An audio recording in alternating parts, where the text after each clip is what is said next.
here again. Today we're going to have a little bit of a chat about some treat pouches. The reason being is I recently got my hands on the trainer's pouch, which is a professional one from Australia. I've got the trainer's pouch pocket here as well, so we can have a little look at those in a little bit.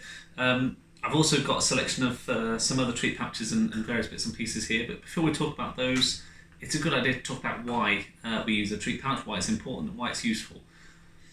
So in order for our training to be effective, whether we're doing classical conditioning, working on emotional stuff for maybe for reactive dogs, or whether we're doing operant stuff for just general dog training, doing tricks and whatever, a treat pouch is a really good tool that helps us make the most of our training. So whatever it is that we're trying to train, we want to try and make sure that effective treat delivery means that we're getting those treats to the dog within about 2 seconds of what it is we're trying to mark and to reinforce.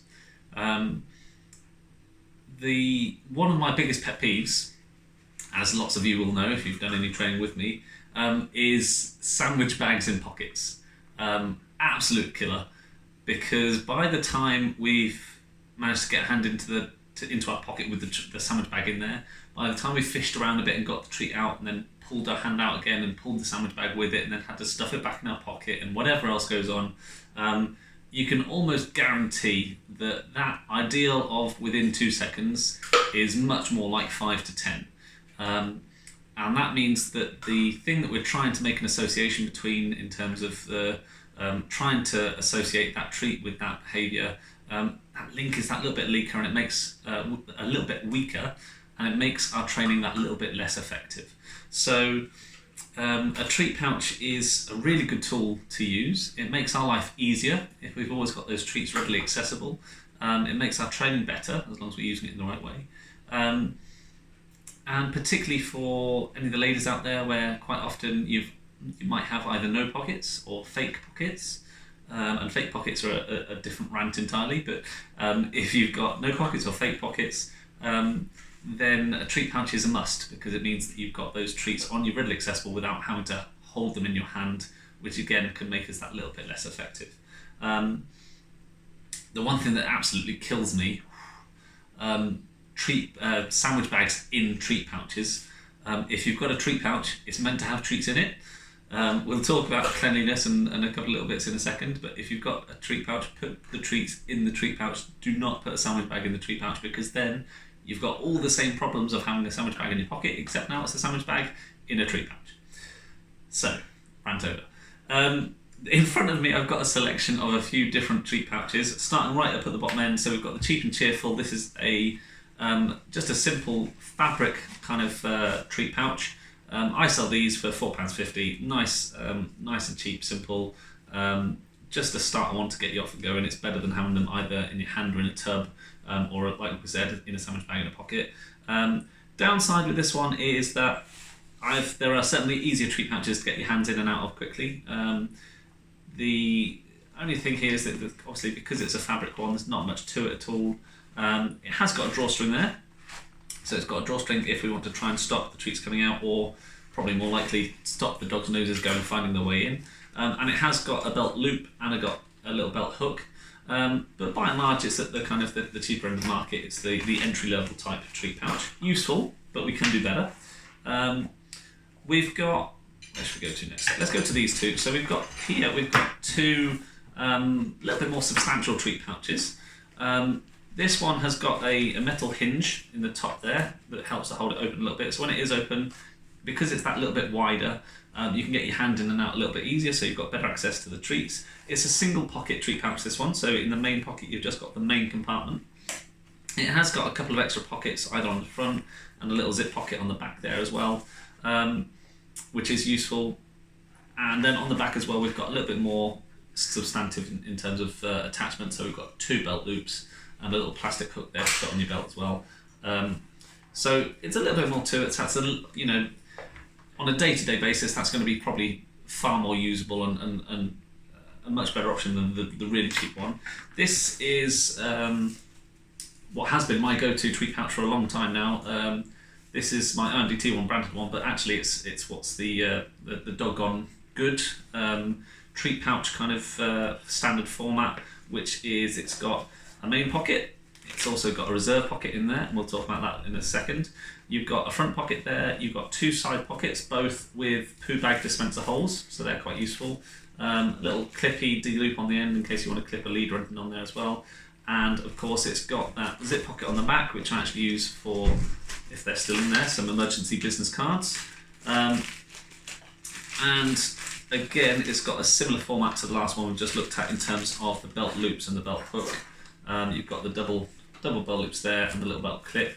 All in all, I find this on a day-to-day basis to be a thoroughly useful treat pouch.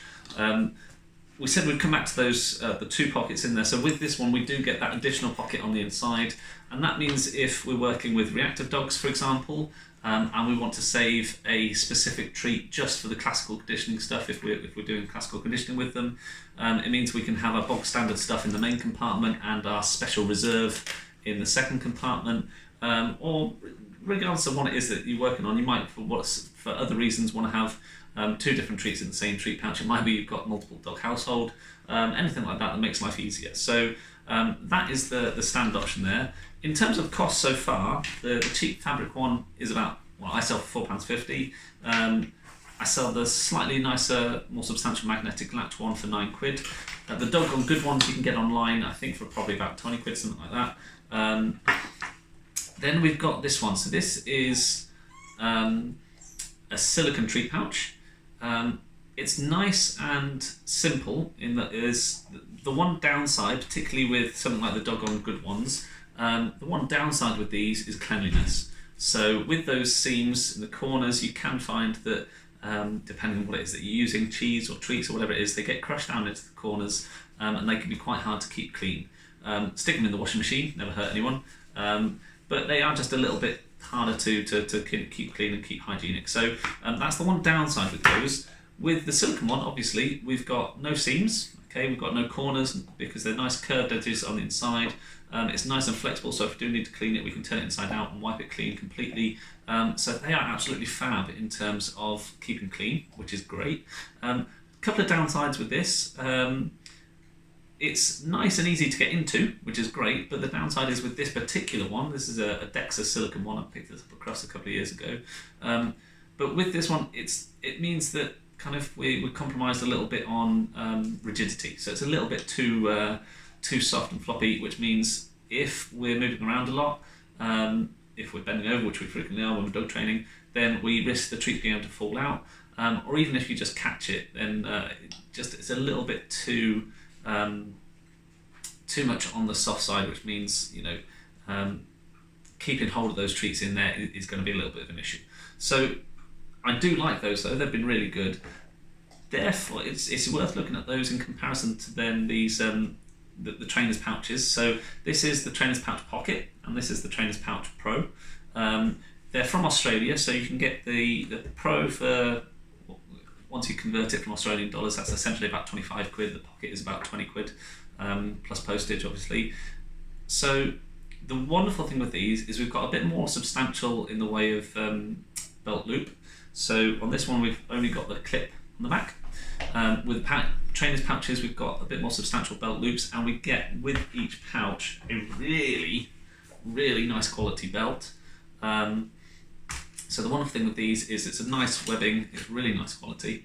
I was really impressed with the belts, but not just that, they're fully adjustable, so it's not on a latch system or anything, it's just fully adjustable latch so that you can put it through and adjust it, so whether it's going over the top of coats in the winter or going between people, it's nice and easily adjustable between you, and that's really nice. It keeps the pouch really solid on your belt then. The nice thing with these is, compared to the other silicone treat pouch, because it's a slightly different shape, they're much better in terms of rigidity, so we're not going to lose those treats out there, and they're still just as easy to get into. Again, we keep all those benefits of being wipe clean and hygienic and stuff, but we lose that thing of it just being a little bit too soft. So they are a real plus. I've enjoyed training with those in the last week or two since I've had those. The other thing, downside with this one is it's a little bit on the small side. So if you're training multiple dogs, or even if you're just trying to do a good sized shaping session or anything where you're using a high rate of reinforcement and you're getting through treats quickly, it's nice to have a little bit more depth in there so that you can put more treats in there to begin with. I would probably have said the Pro is just that. It's probably aimed at professional trainers or people that are really heavily into their dog training, people in a multi-dog household where you're using the same treat a lot. Size-wise, you probably wouldn't need this if you're just doing some normal pet dog training. But having said that, that's probably where the pocket comes in and is a good alternative. If you're just doing, the one dog, or you're just doing a little bit of training on the side. Whereas the Pro, I would thoroughly recommend to any training friends out there, get your hands on one because they're pretty awesome. That's it then for this. It was just a simple, quick little video on some thoughts on training pouches and treat pouches. If anybody's got any comments or questions, please feel free to leave them below. That'd be lovely. And we'll see you again to talk about some more things soon.